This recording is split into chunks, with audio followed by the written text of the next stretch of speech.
We've got airmail from God. With today's reading from 1 Peter, here's your host, Ted Gray. Thank you, and if you are new to this, airmail from God is not desiring your dependence on us, but just the opposite, only hoping to repeat some of God's truth to set you free, and hopefully we can rediscover the ministry of all believers who are ordained by God to be priests, prophets, and servants. We were last stopping at 1 Peter 2:13 through 17. Peter said, "Therefore submit yourselves to every ordinance of man for the Lord's sake, whether to the king as supreme, or to governors as those who are sent by him for the punishment of evildoers and for the praise of those who do good. For this is the will of God, that by doing good you may put to silence the ignorance of foolish men, as free, yet not using liberty as a cloak for vice, but as bondservants of God. Honor all people, love the brotherhood, fear God, honor the king." We covered most of this last time, except he said, "Fear God." Paul agrees with this when he bemoans the condition of man in Romans. He says they have all turned aside. They have together become unprofitable. There's none who does good, no, not one. Their throat is an open tomb. With their tongues they have practiced deceit. The poison of asps is under their lips, whose mouth is full of cursing and bitterness. Their feet are swift to shed blood. Destruction and misery are in their ways, and the way of peace they have not known. Then there is no fear of God before their eyes. They are so bad, and yet they have no fear when they should have fear, because the wrath of God is revealed from heaven against all ungodliness of man. And yet man has no fear of that. That's a problem. But then us Christians, what about us? Well, we need to have fear and love for God. We need to be drawn to Him because we are sons, we are family, we are new creations, and we have God's Spirit in us. But we need to fear of being disapproved, of perhaps being deceived or self-deceived. We still have sin in us, and it's possible to be deceived or self-deceived, especially while we are in some kind of a ministry. The ultimate future shock of self-deception, coupled with a complete lack of fear, is prophesied to us. Jesus said, "Many will say to me in that day, Lord, Lord, have we not prophesied in your name, cast out demons in your name, and done many wonders in your name? And then I will declare to them, I never knew you. Depart from me, you who practice lawlessness." He's talking about ministers, and we should be afraid of that. He gave us the way that will work. In verse 21, "Not everyone that says to me, Lord, Lord, shall enter into the kingdom of heaven, but he who does the will of my Father in heaven." That's the way that will work. Doing His will, not just talking about it, not just hearing it.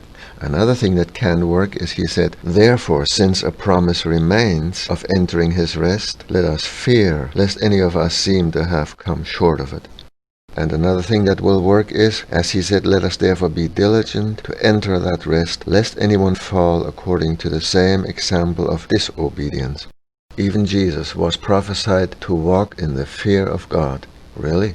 "There shall come from the rod, from the stem of Jesse, and a branch shall grow out of his roots. The Spirit of the Lord shall rest upon him, the Spirit of wisdom and understanding, the Spirit of counsel and might, the Spirit of knowledge and of the fear of the Lord. His delight is in the fear of the Lord." And he taught us in unmistakable terms to fear God, saying, "Do not fear those who kill the body, but cannot kill the soul, but rather fear Him who is able to destroy both soul and body in hell."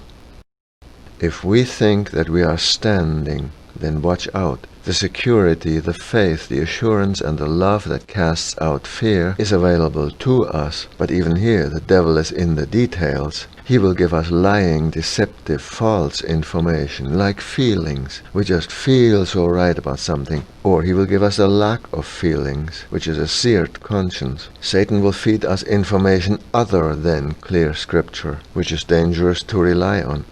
I search for reassuring scriptures in my moments of doubt. God exalted His word even above His name. Jesus was teaching that this is the only compass we can trust to escape the fear of God.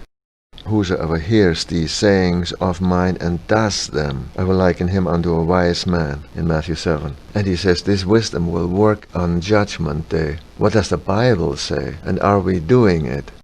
Be doers of the word, and not hearers only, deceiving yourselves. we should be afraid of that. And the Apostle John gave us about 30 tests. Here's just one. Love has been perfected among us in this, that we may have boldness in the day of judgment, because as he is, so are we in this world. To verify whether we have escaped the reasons to fear God is if we are like him, not perfect, but somewhat imitating Jesus in discipleship. That's true, reliable information. When we are doing it, it involves activities and a changed life, as Paul again agreed to, saying God will give glory, honor, and peace to everyone who works what is good. Not saved by works ever, but certainly not saved without works either. God will render to every man according to his deeds, to them who by patient continuance in doing what is good. Peter said, fear God, and this all ties into this. But then John said, perfect love casts out fear. And that's true. The only question is our love perfect? And the test John gave us is in verse 21. This is the test that will work. This commandment we have from him, that he who loves God must love his brother also. On the other hand, as long as we are only hearers of the word, or even just believers, and have no interest in discipleship of Jesus or in his work, in that case we should be afraid that we have missed it all. But when we pass the test, then and only then should we not be afraid of God when our lives are evidently somewhat complying to these scriptures. Otherwise it should be back to 1 John 4:20. If someone says, I love God, and hates his brother, he is a liar. For he who does not love his brother whom he has seen, how can he love God whom he has not seen?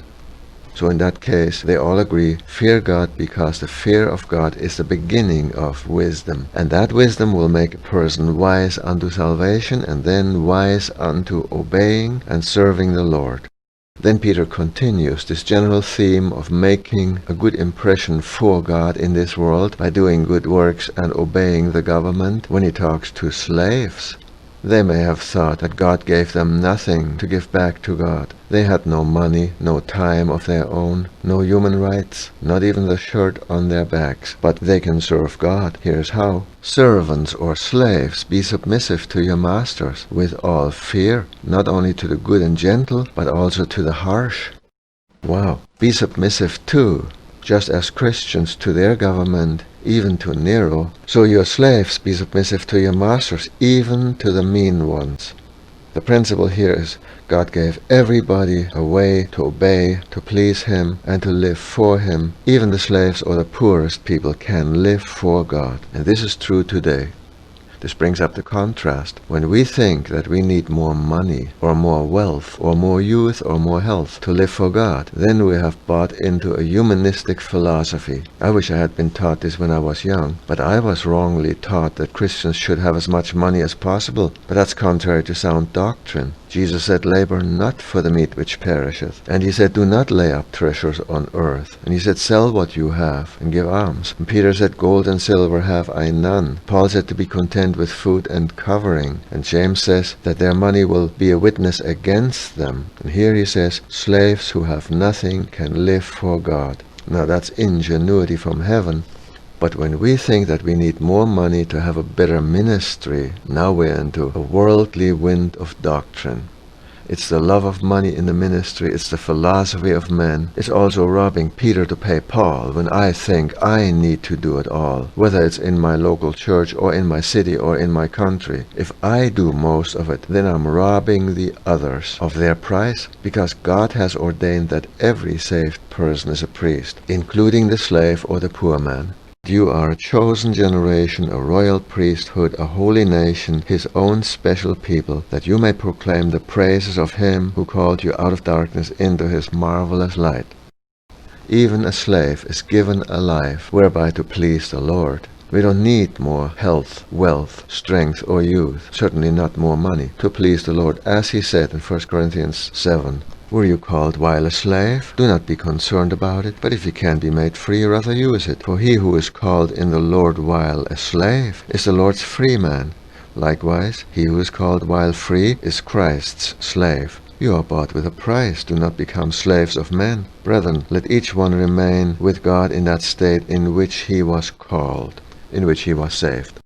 The most worldly wisdom is this notion that ministries constantly seek more money. But we don't need more money to live for God or to do something for God, because the slave can give himself to God and thereby have a tremendous testimony for his Lord. And it doesn't cost a penny. Jesus will build his church. It will grow, but the local church doesn't necessarily need to grow numerically, because more small churches are better than a few mega ministries. Airmail from God doesn't need to grow. No. More individual people need to do more of the 25 or so one another's. Even a slave can produce a testimony pointing to the Lord. And if someone would want this ministry, Airmail from God, I would give it to them. I wouldn't mind quitting tomorrow if someone takes it over. But I only do this because I think God wants me to do this, and it does not need to grow. Then being a slave among the one another's is even the greatest. That's what Jesus said. He said in Matthew 20, "You know that the rulers of the Gentiles lord it over them, and those who are great exercise authority over them. Yet it shall not be so among you. But whosoever desires to become great among you, let him be your servant. And whosoever desires to be first among you, let him be your slave." There it is. Not only does a slave have a life, but we are told to become voluntary slaves to one another. Not to men in the wrong way, but in the right way. There is one right way to be servants of men, but there are many wrong ways to be servants of men. And therefore it is mandatory to stay out of any conflict of interest. Paul said, "Or do I seek to please men? For if I yet pleased men, I should not be the servant of Christ." That's the wrong way to please men. Or he said, "Even as I please all men in all things, not seeking mine own profit, but the profit of many, that they may be saved." And there's the right way. Then Peter continues this teaching for all of us. In 1 Peter 2:19 and 20, God will bless you even if others treat you unfairly for being loyal to him. You don't gain anything by being punished for some wrong you have done, but God will bless you if you have to suffer for doing something good. After all, God chose you to suffer as you follow in the footsteps of Christ, who set the example by suffering for you. Peter says suffering is not for nothing. We might ask, why do bad things happen to what we consider good people? There are no good people, but we think they're good. The answer is for God's glory. It is acceptable with God to suffer unjustly. He said, "Unto you it has been granted in the behalf of Christ not only to believe in him, but also to suffer for his sake." There we have it. Persecution is the New Testament blessing, not the prosperity from the Old Testament. We can read what happened to the apostles. The council members called them in, and they had them beaten with a whip and warned them not to speak in the name of Jesus. But the apostles left the council and were happy because God had considered them worthy to suffer for the sake of Jesus.